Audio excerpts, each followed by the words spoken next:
Praise the lord everyone. प्रभु का वचन में हम लोग देखते हैं उत्पत्ति की किताब 18 अध्याय, उत्पत्ति की किताब 18 अध्याय उसके 1 से लेके 15 तक जब हम देखते हैं, यहां पे इसहाक के जन्म की प्रतिज्ञा के बारे में लिखा गया है। आमीन, हालेलुया।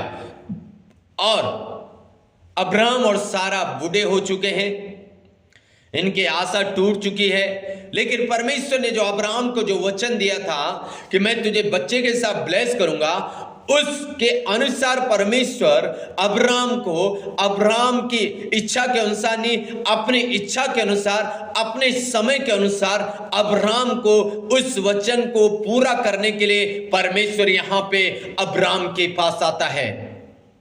उसके दूत यहां पे अब्राहम के पास आते हैं और अब्राहम को कहते हैं, अब्राहम, अगले बसंत ऋतु में हम तेरे पास आएंगे, तो बच्चे के साथ ब्लेस होने जा रहा है। तो मेरे प्रियो, जब हम यहां पे देखते हैं, सारा हंस रही थी, और सारा इसलिए हंस रही थी, मैं बूढ़ा हूं, मेरा पति बूढ़ा है, ये कैसे हो सकता है? मासिक धर्म बंद हो गया, अब तो बच्चा हो ही नहीं सकता है। आशा बिल्कुल टूटी है। जब हमारी आशा टूट जाती है, जब हमें चारों तरफ कुछ नजर नहीं आता है, तब परमेश्वर काम करता है। हालेलुया, आमीन। इनकी आशा टूट चुकी है कि अब तो मासिक धर्म बंद हो गया, हम बूढ़े हो गए, बच्चा नहीं हो सकता है, लेकिन परमेश्वर इनको बच्चे के साथ ब्लेस करता है। हालेलुया। एक पद पढ़ेंगे, 18 का 14 में लिखा है, परमेश्वर अब्राहम से कहता है, क्या यहोवा के लिए कोई काम कठिन है? नियत समय में अर्थात बसंत ऋतु में मैं तेरे पास फिर आऊंगा और सारा का पुत्र उत्पन्न होगा। क्या कह रहा है परमेश्वर?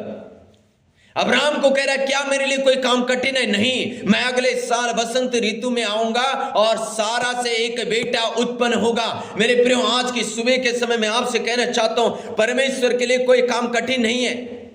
आमीन। परमेश्वर के लिए कोई काम कठिन नहीं। शायद आज आपकी भी अब्राहम और सारा के जैसे आशा टूट गई हो, अब्राहम और सारा के जैसे आप भी निराश बैठे हो कि अब तो हमारी संतान नहीं हो सकती, हम बूढ़े हो चुके हैं, मासिक धर्म बंद हो चुका है, ये तो काम हो ही नहीं सकता है। लेकिन परमेश्वर आज भी करने के लिए सामर्थ्य है। इसलिए अपनी निराशा से बाहर आए, वो अपनी निर्बलता से बाहर आए, वो खुशी और आनंद के साथ उसका धन्यवाद करें और घोषणाएं करें कि प्रभु अगर अब्राहम के साथ वचन पूरा कर सकता है, मेरे साथ भी कर सकता है। मेरी परिस्थिति मेरे लिए कठिन है, लेकिन प्रभु तेरे लिए कठिन है। इस कठिन परिस्थिति से प्रभु मुझे छुड़ा ले, इस कठिन परिस्थिति से मुझे निकाल दे प्रभु, इस कठिन परिस्थिति से मुझे आशीषित कर दे, और परमेश्वर इस वचन को पूरा करेगा यीशु मसीह के सामर्थ्य नाम से। आमीन। सो के गॉड ब्लेस यू ऑल।